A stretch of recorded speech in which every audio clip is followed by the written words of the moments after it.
تحریک ہے اس کے اوپر کوئی فرق نہیں پڑے گا. یہ جذبے اور بھی مضبوط ہوں گے اور جس طرح پاکستانی ہمیشہ یک زبان ہو کر کشمیریوں کا ساتھ دیا ہے اور کشمیریوں کی آزادی کے لیے، اور کشمیر پاکستان کا حصہ ہے، پاکستان کی شہرگ ہے، اس سے ہم 1 انچ ہٹنے کو تیار نہیں ہیں. اور یہ بھی میں کہوں گی کہ جو وائلیشن ہوئی 5 اگست 2019 کو، جو مودی نے ایک غیر قانونی قانون پاس کیا،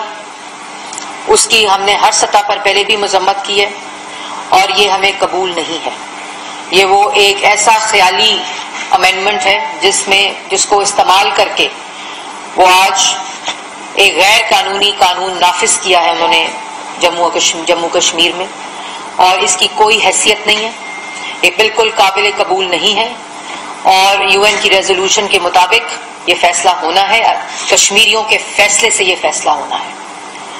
اور میں یہ بھی کہتی چلوں کہ آخر میں دوبارہ دہراتی چلوں کہ وزیر اعظم پاکستان نے اس international violation of human rights اور جو ایک فری ٹرائل کا بنیادی انسانی حقوق ہے جو اس وقت یاسین ملک صاحب کو نہیں مل رہا، اور جو 25 کو خدا نخواستہ میڈیا رپورٹس کے مطابق ان کو سزا سنانے کی رپورٹس ہیں، اس کے اوپر ڈائریکٹ کیا ہے منسٹری آف لا کو اور ہیومن رائٹس کو کہ فوری طور پر اس کو اٹھایا جائے اور تمام جو ایکسیس ہے لیگل لیول کے اوپر اور ہیومن رائٹس لیول کے اوپر اور سفارتی سطح کے اوپر اس بات کو اٹھا کر پہنچایا جائے اور اس کو ہر طرح سے روکنے کی کوشش کی جائے. اب میں آپ کو ریکویسٹ کروں گی کہ آپ پلیز پاکستان کی عوام کو اور دنیا کو اس میڈیا کے ذریعے، اگر وہاں یاسین ملک صاحب کی آواز بند کی جا سکتی ہے تو پاکستان وہ پلیٹ فارم مہیا کرے گا جہاں ان کی آواز پوری دنیا میں پہنچے گی.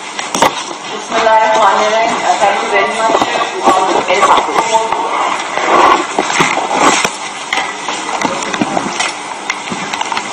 بسم اللہ الرحمن الرحیم. السلام علیکم. تھینک یو مریم صاحبہ کہ آپ نے سپورٹ کیا. اور یہ بالکل اس وقت جو حالت ہے یاسین صاحب کا کیس، کیونکہ اس وقت میں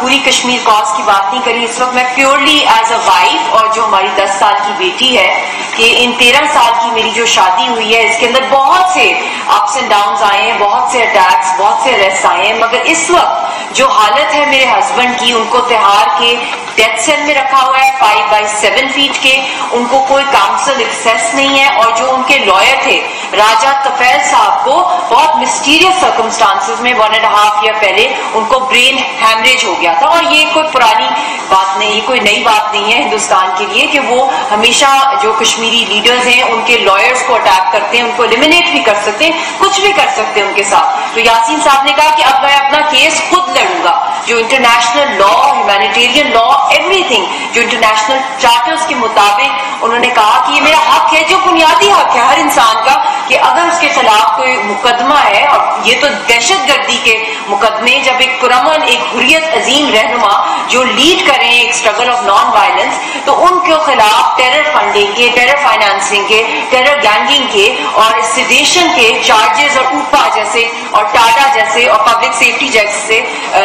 ڈریکونین لاز جو ہیں وہ ان کے خلاف ڈالے جائیں، جس کے تحت وہ اپنا کیس بھی نہیں پلیڈ کر سکتے. اور جو سب سے خوفناک بات ہے اس وقت کہ جب انہوں نے کہا کہ میں اپنے کیسز خود میں بولوں گا، تو جب بھی ان کو آن لائن پریزنٹ کیا گیا ہے تو اس کے اندر ان کی آواز میوٹ کر دی جاتی تھی جب وہ بول رہے ہوتے تھے جج کے ساتھ. اور جب ان کے خلاف ایویڈنسز پریزنٹ کیے جاتے تھے ہندوستان کی آرمی کی طرف سے، تو تب ان کی طرف سے والیوم بند کر دیا جاتا تھا تاکہ یاسین صاحب کو آن لائن وہ سن بھی نہ سکے کہ ان کے خلاف کیا بات کی جا رہی ہے. اور اس کے ساتھ ساتھ ان کی جو میڈیکل کنڈیشن ہے، ان کو کوئی ہیلتھ کیئر نہیں ملی. ان کو ایک ڈیتھ سیل میں اوپن ٹوائلٹ کے سامنے سلایا جاتا ہے اور فزیکلی اور مینٹلی ٹارچر کیا جا رہا ہے. وہ انسان جس کو پچھلے 35 ایئر سے انڈیا کے 3rd ڈگری ٹارچر کا وہ شکار ہے، جسم کا ایک حصہ جو ہے ان کا وہ گواہی دیتا ہے کہ ان کو کتنا مارا پیٹا گیا، الیکٹریکیوٹ کیا گیا ہے، ان کے اوپر برن سکارز ہیں، ان کی باڈی کے اوپر میٹالک ویلو ہے، ان کو بلڈ فوڈ پوائزننگ ہوگی، ان کو جیل میں زہر دے دیا گیا، کچھ سال پہلے پھر زہر دیا. ان کی ہیلتھ اتنی فریجائل ہے کہ ایز اے وائف، اور میں ایک پاکستانی سٹیزن ہوں، اور میں وہ فرسٹ پاکستانی پبلک فگر ہوں in Indian occupied Jammu and Kashmir. جب میری یاسین صاحب سے شادی ہوئی اور میں ایک امن کا اور ایک پیار کا پیغام لے کے گئی اور ایک یہ بانڈنگ, میرا کوئی کسی کے خلاف کوئی پولیٹیکل موٹو نہیں تھا, مگر جس طریقے سے کیونکہ ہم ایک تحریک کو لیڈ کر رہے ہیں, ہم کوئی وکٹمز نہیں ہے کہ میں یہاں پہ بیٹھی ہوئی ہوں بیچاری بن کے, ہم لوگ بہت بہادر اور بہت دلیر. مجھے فخر ہے کہ میرے جو ہسبینڈ ہے اس وقت بھی ان کے خلاف وہ ایک اکیلا تن تنا آدمی ہے اسی ڈیتھ سیل کے اندر ہے جہاں پہ مقبول بٹ شہید کو پھانسی دی گئی, جہاں افضل گرو کو پھانسی دی گئی, ان کی جسد خاکی تک نہیں ملی فیملیز کو, نہ کشمیریوں کو. تو میں آج ڈیمانڈ کرتی ہوں دنیا سے بھی, یونائٹڈ نیشن سے, کہ وہاں پہ ایک انڈیپینڈنٹ انویسٹیگیشن کرائی جائے. میری بیٹی, میرا دنیا میں کوئی چھوٹا سا بچہ بھی اس کو کوئی ہلکا سا بھی کوئی ہراس کر لے, پوری دنیا میں ویسٹرن ورلڈ میں شور مچ جاتا ہے. دنیا اتنی سینسٹیو ہوتی ہے, rights of children, women rights. میں تو ایک وڈو کی زندگی گزاری ہوں, 13 سال سے اوپر ہماری شادی ہو گئی ہے, بڑی مشکل سے, بہت دفعہ بہت اسٹرگل سے مجھے ویزے ملتے تھے, اور جب میں وہاں جاتی تھی تو وہاں پہ جاتے ساتھ ہی میرے ہسبینڈ کو اریسٹ کر لیا جاتا تھا مہینے کے لیے. 2 مہینے کے لیے گئی تو مہینے سے اوپر ان کو جیل میں ڈال دیا, اور پھر جب انہوں نے تحریک کی, کوئی کال دی, پروٹیسٹ کی مودی کے خلاف یا پچھلی رجیمز کے, تو ان کو ہائیڈنگ میں جانا پڑتا تھا. تو ایسی صورتحال کے اندر میں آج, کیونکہ سول جو مریم صاحبہ نے بھی کہا ہے, سول جو کووننٹس ہے, جنیوا کنونشنز ہے, انٹرنیشنل لا, ہیومینیٹیرین لا, جو بیسک فنڈامنٹل رائٹس ہیں آف پرزنرز, جس کا سگنیٹری ہے ہندوستان, وہ بیسک فنڈامنٹل رائٹس بھی نہیں دیے جا رہے. آئی ڈیمانڈ دی یونائٹڈ نیشنز کے اور پاکستان کی گورنمنٹ بھی یہ کیمپین کریں کہ ان کو ضمیر کا قیدی جو ہے ڈکلیئر کرایا جائے دنیا سے, اور ان کو وہاں سے امیڈیٹ طور پہ وہاں سے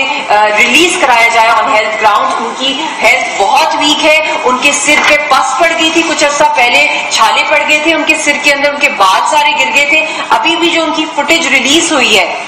جب وہ کورٹ ہیئرنگ سے باہر نکل رہے, اتنی ہنڈریڈز آف سیکورٹی فورسز ہیں ان کے ارد گرد, جیسے پتہ نہیں کون سا کوئی دہشت گرد ہے. اور وہاں پہ ایک صحافی نے پوچھا کہ ملک صاحب آپ کچھ بولنا چاہیں گے, تو انہوں نے کہا I am not allowed to speak, I want to speak. تو یہ کون سا کورٹ ہے, یہ کون سا جسٹس ہے جہاں پہ جو قاتل ہے وہی جج کو ڈائریکٹ کر رہا ہے, وہی اپنی طرف سے ڈیسیجن لا رہا ہے, اور وہ زبردستی فورس کر رہے ہیں یاسین صاحب کو